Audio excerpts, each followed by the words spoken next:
Hey there, welcome back to another Jackson jet setting cruise video. Today I'm telling you what you need to know before sailing on Royal Caribbean's Freedom of the Seas. I loved my time on board, so I'll detail all the best things to do, eat and drink, as well as other tips, tricks, and secrets of the ship that will make your next cruise vacation amazing.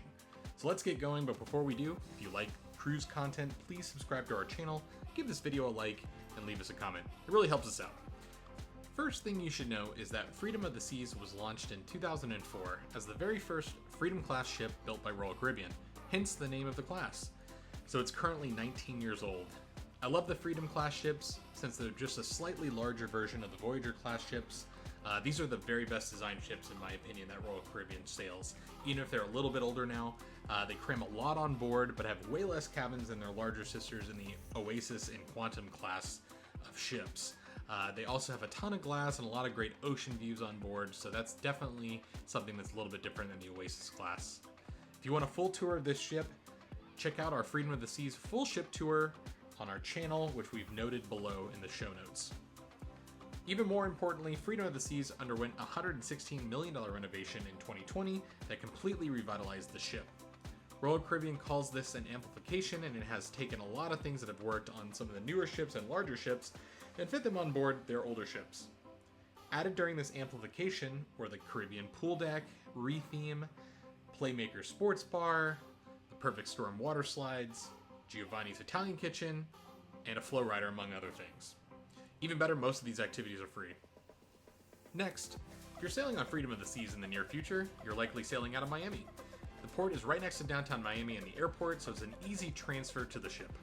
I like to stay in the up-and-coming Brickell area before my voyage, which is a $2.25 metro ride from the airport the night before my cruise, so no need to deal with Ubers or a rental car. Then it's a quick Uber from Brickell to the Port of Miami, the largest port in the world. On my cruise on Freedom, I got to sail out of the newish Terminal A, which was custom built by Royal Caribbean for their many ships sailing out of Miami. Royal Caribbean also sails out of Terminal G, so check your sailing docs for which terminal you're sailing out of. Once you've booked your cruise, you'll want to download the Royal Caribbean app if you haven't already. You can plan a lot of your cruise before you leave home, and you'll be rewarded with discounts on most of your activities for doing so, including beverage packages, unlimited dining, shore excursions, and even arcade credits. I've focused my pre-bookings around sale periods like Black Friday, Cyber Monday, or even Labor Day, where I've nabbed serious savings, think like 50% off shore excursions, which is pretty awesome. You can check in for your cruise 45 days in advance, which makes your arrival super easy and quick once you get to the port. I've been on board the ship in less than 30 minutes from port arrival sometimes, though security can sometimes determine how fast you get on board. So on board, I'll detail some of my favorite things to do. First, I like to get to the ship as early as possible on sail away day. And once I'm on board, I make any restaurant reservations that I haven't already made. They often offer a discount for specialty restaurants on the first night, so I've gotten up to 50% off. So if that's something that you're interested in, take advantage. If you or your family are a fan of water slides, I've been really impressed with the Perfect Storm pair of water slides on board that they added during the amplification. I've added them to a few of Royal Caribbean ships. They're super fast and have a great repeatability. Super fun to race your friends and family.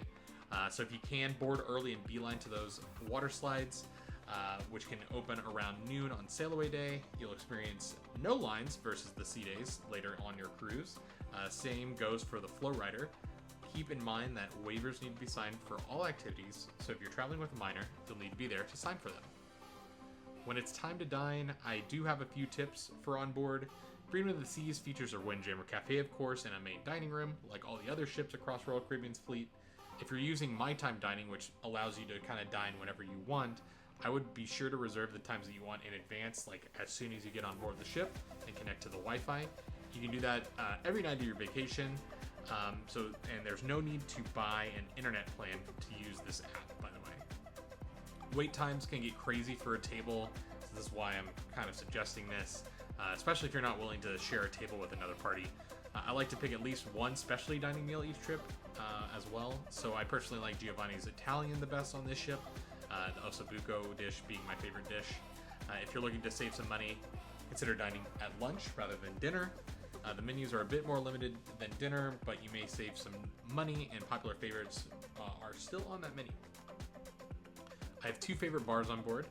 First, I was very impressed with Playmakers on Freedom. even when compared to other playmakers on the other ships that I've sailed. I loved all the screens around me, and as a bonus, I was sailing during the World Cup and was able to catch all the action. So the ship publishes the sports schedule on the table so you can take a look and see what they'll be playing to make sure that you don't miss any of your favorite sports team games on vacation. And like other ships, I love the top floor bar in the Viking Crown Lounge. Oliver Twist is the name of the bar on Freedom, and they make a killer martini with even more killer views. As the entertainment goes, you'll have a new show every evening in the Royal Theater.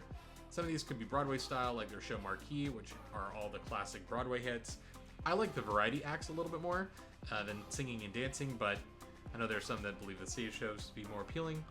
It's whatever flavor you want. I love the ice skating shows too, both for the novelty of it being on a cruise ship and the fact that the ice skaters are really, really amazing and very athletic. Finally, cabin selection. For me, I'll sail anything between an interior cabin to a balcony cabin. It all just depends on the deal. There's no real difference to me between an ocean view and a balcony, but if there's like maybe just a slight price increase for a balcony, I'll upgrade. Just never really in my room, and this Freedom is sailing really short itineraries, 3 or 4 nights, so you're barely in the room anyway. I do like some natural light though, and I do like to have a higher deck that's less steps to all the fun activities because elevators can get busy at prime time, and I don't mind taking the stairs if it's only a few flights. Well, those are some things you should know before sailing on Freedom of the Seas. As I said, check out the full tour of Freedom below and for a full review of the sailing. And please subscribe to our channel. Happy travels.